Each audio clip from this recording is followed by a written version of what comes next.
എടവണ്ണ ഗ്രാമപഞ്ചായത്തിലെ ചാത്തല്ലൂർ കുടുംബാരോഗ്യ കേന്ദ്രത്തിൽ രോഗപ്രതിരോധ പ്രവർത്തനങ്ങൾക്കായി വാഹനം കൊട്ടേഷൻ ക്ഷണിച്ചതിൽ വ്യാജരേഖ ഉണ്ടാക്കിയെന്ന ആരോപണം.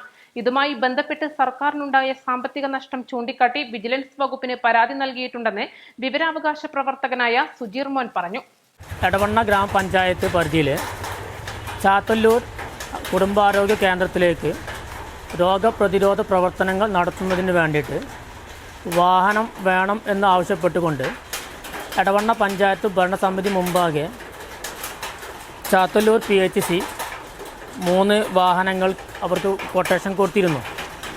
അത് 3 വാഹനങ്ങളുടെ നമ്പർ പരിശോധിച്ചപ്പോൾ 3 വാഹനങ്ങളുടെ നമ്പറും വ്യാജമാണ് എന്നാണ് മനസ്സിലാക്കിയിട്ടുള്ളത്. ഇതിൽ പറയുന്ന കേൾട്ടൺ AT 6021 ബൊലോറോ എന്ന വാഹനം യഥാർത്ഥത്തിൽ RTOൻ്റെ സൈറ്റ് പരിശോധിച്ച് നോക്കുമ്പോൾ ഒരു ഓട്ടോറിക്ഷ 3 വീലർ പാസഞ്ചറായിട്ടാണ് കാണിക്കുന്നത്. അപ്പോൾ അവർ അതിന് മറുപടി പറഞ്ഞിട്ടുണ്ട് എന്തെന്ന് ചോദിച്ചാൽ അവർക്ക് നമ്പർ മാറി കൊടുത്തു, അതായത് എഴുതിയപ്പോൾ തെറ്റി എന്നാണ്.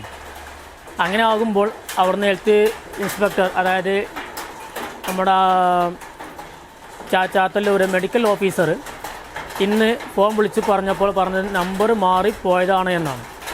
അങ്ങനെയെങ്കിൽ മാറിയ നമ്പർ ഏതാണെന്ന് ചോദിച്ചപ്പോൾ കേൾട്ടൺ ATക്ക് പകരം കേൾട്ടൺ AE 6021 എന്ന നമ്പറാണ്. ഈ 6021 നമ്പർ യഥാർത്ഥത്തിൽ ഉള്ള വാഹനം നിലവിൽ അവിടെ പരിരക്ഷയ്ക്ക് വേണ്ടി ഓടുന്ന സർവീസ് നടത്തുന്ന വാഹനമാണ്. അപ്പോൾ യഥാർത്ഥത്തിൽ ഈ സർവീസ് നടത്തുന്ന വാഹനം നിലവിൽ കൊട്ടേഷൻ കൊടുത്ത് വാങ്ങിയ വാഹനം വീണ്ടും മറ്റൊരു കൊട്ടേഷന് വേണ്ടി സമർപ്പിച്ചിട്ട് സർക്കാരിൻ്റെ ഫണ്ട് തട്ടിപ്പ് നടത്തി വാങ്ങാമെന്നുള്ള ശ്രമമാണ് ഈ വാഹന ഉടമയും അവിടുത്തെ മെഡിക്കൽ ഓഫീസറും ചെയ്തിട്ടുള്ളത്.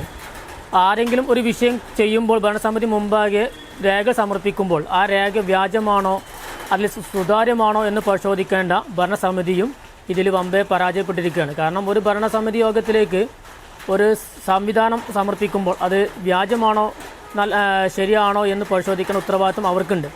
ഇത് പരിശോധിക്കാതെയാണ് ഇത്തരം വിഷയങ്ങൾ അവർ പാസ്സാക്കി കൊടുത്തിട്ടുള്ളത്. ചാത്തല്ലൂർ കുടുംബാരോഗ്യ കേന്ദ്രത്തിലെ മെഡിക്കൽ ഓഫീസർ ഗ്രാമപഞ്ചായത്തിൽ കൊട്ടേഷൻ പ്രകാരം സമർപ്പിച്ച 3 വാഹനങ്ങളുടെ നമ്പറുകൾ വ്യാജമാണെന്നും രേഖകൾ പോലും പരിശോധിക്കാതെയാണ് പഞ്ചായത്ത് ഭരണസമിതി അതിന് അനുമതി നൽകിയതെന്നും അദ്ദേഹം ചൂണ്ടിക്കാട്ടി. മാത്രമല്ല, കഴിഞ്ഞ മാസം 28-ന് പഞ്ചായത്ത് ഭരണസമിതി ചേർന്ന യോഗത്തിൽ ഹരിതകർമ്മസേനയുടെ സുരക്ഷാ ഉപകരണങ്ങൾ വാങ്ങുന്നതിന് കൊട്ടേഷൻ സമർപ്പിച്ച മഞ്ചേരിയിലെ 3 സ്ഥാപനങ്ങളും നിലവിലില്ലെന്നും അദ്ദേഹം പറഞ്ഞു. 29/5/2025 ഉച്ചയ്ക്ക് 1:35 PM ചേർന്ന പഞ്ചായത്ത് ഭരണസമിതി യോഗം രാജഗോപാലൻ P കേൾട്ടൺ AT 6021 ബൊലോറോ എന്ന വാഹനം നമ്മളെ മുകളിൽ പറഞ്ഞ ചാത്തല്ലൂർ കുടുംബാരോഗ്യത്തിന് സർവീസ് നടത്തുന്നതിന് അംഗീകാരം നൽകിയിട്ടുണ്ട്. വ്യാജ നമ്പർ ബോർഡുകൾ കാണിച്ചിട്ടും അതുപോലെ തന്നെ ഒരു വാഹനം നിലവിൽ ഓടിക്കൊണ്ടിരിക്കുന്ന വാഹനം അതേ സ്ഥാപനത്തിലേക്ക് വീണ്ടും കൊട്ടേഷൻ കൊടുത്തിട്ട് വേറൊരു ബഡ്ജറ്റും ഫണ്ടും അഴിമതി നടത്തി മുക്കുന്നതിനുള്ള ശ്രമമാണ് ഇവിടെ നടന്നിട്ടുള്ളത്. വിഷയം സംബന്ധിച്ച് എടവണ്ണ പഞ്ചായത്ത് സെക്രട്ടറി മുഖാന്തരം അറിയിച്ചതിൻ്റെ അടിസ്ഥാനത്തിൽ അവർ പറഞ്ഞിട്ടുള്ള നിലവിൽ കൊട്ടേഷൻ ക്യാൻസൽ ചെയ്തിട്ടുണ്ട് എന്നാണ്. അപ്പോൾ ക്യാൻസൽ ചെയ്തിട്ടുണ്ട് എന്ന് പറഞ്ഞെങ്കിൽ തന്നെ ഇത്തരം വിഷയങ്ങൾ അവിടെ നടന്നു എന്നുള്ളത് അവിടെ അംഗീകരിച്ചിട്ട് വന്നിട്ടുണ്ട്. മാത്രമല്ല, ഇതിൽ കൂടുതൽ വേറൊരു വിഷയം പറയുന്നതെന്ന് ചോദിച്ചാൽ 28/6/2025 12 PM പഞ്ചായത്ത് ഭരണസമിതി യോഗം കൂടിയതിൽ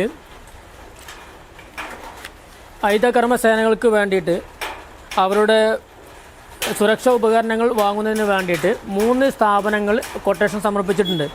അതിലും 2 സ്ഥാപനങ്ങൾ മഞ്ചേരി ഉള്ളതാണ്. ഒന്ന് KG എൻ്റർപ്രൈസസ്, ഒന്ന് വിവ ഏജൻസീസ് മഞ്ചേരി എന്ന സ്ഥാപനങ്ങൾ മഞ്ചേരി അന്വേഷിച്ചപ്പോൾ മഞ്ചേരി അങ്ങനത്തെ സ്ഥാപനം ഇല്ല എന്നാണ് നമ്മൾ അറിയാൻ സാധിച്ചിട്ടുള്ളത്. അപ്പോൾ ഇതൊക്കെ മനസ്സിലാക്കുന്നത് എടവണ്ണ ഗ്രാമപഞ്ചായത്ത് പരിധിയിൽ അവരുടെ കീഴിൽ വരുന്ന ഒട്ടുമിക്ക കൊട്ടേഷനുകളും ഇത്തരം വ്യാജമായ കൊട്ടേഷനുകൾ സമർപ്പിച്ചിട്ടാണ് ഇവിടെ ഭരണസമിതി യോഗങ്ങൾ പാസ്സാക്കി കൊടുക്കുന്നത് എന്ന് മനസ്സിലാക്കുന്ന ഒരു നഗ്നമായ സത്യം ഇവിടെ ബോധ്യപ്പെടുന്നുണ്ട്. അതുകൊണ്ട് ഇത്തരം വിഷയങ്ങൾ നിലവിൽ എടവണ്ണ പഞ്ചായത്ത് ഭരണസമിതി അധികാരത്തിൽ കയറിയതിന് ശേഷമുള്ള മുഴുവൻ കൊട്ടേഷനുകളും പുനഃപരിശോധിക്കണമെന്നും അതിൽ ഏതൊക്കെ വ്യാജ നമ്പറുകൾ ഉപയോഗിച്ച് വാഹന സർവീസ് നടത്തുന്നത് അത്തരം വാഹനങ്ങൾ കണ്ടുകെട്ടണമെന്നും അവരുടെ കയ്യിൽ നിന്ന് പൈസ തിരിച്ച് വാങ്ങണമെന്നും അതിന് കൂട്ടുനിൽക്കുന്ന ഉദ്യോഗസ്ഥർക്കെതിരെ നിയമ നടപടി സ്വീകരിക്കണം എന്നാവശ്യപ്പെട്ടുകൊണ്ട് മലപ്പുറം വിജിലൻസ് DYSP മുമ്പാകെ ഞാൻ ഇന്ന് പരാതി സമർപ്പിച്ചിട്ടുണ്ട്. പഞ്ചായത്ത് ഭരണസമിതി ആർക്കൊക്കെ വേണ്ടി വ്യാജരേഖകൾ ചമച്ചുണ്ടാക്കുകയാണെന്നും പൊതുജനങ്ങൾക്ക് ലഭിക്കേണ്ട സർക്കാരിന്റെ ഫണ്ട് സ്വകാര്യ വ്യക്തികളിലേക്കാണ് എത്തുന്നതെന്നും അദ്ദേഹം ചൂണ്ടിക്കാട്ടി. ഗ്രാമപഞ്ചായത്ത് ഭരണസമിതിയുടെ മുഴുവൻ കൊട്ടേഷനുകളും പുനഃപരിശോധിക്കണമെന്നും അതിൽ ഏതൊക്കെ വാഹനങ്ങൾ വ്യാജരേഖയുണ്ടാക്കി സർവീസ് നടത്തുന്നുണ്ടെന്ന് പരിശോധിച്ച് അത്തരം വാഹനങ്ങൾ കണ്ടുകെട്ടി കൂട്ടുനിന്ന ഉദ്യോഗസ്ഥർക്കെതിരെ നിയമ നടപടികൾ സ്വീകരിക്കണമെന്നും അദ്ദേഹം പറഞ്ഞു. East live Edavanna.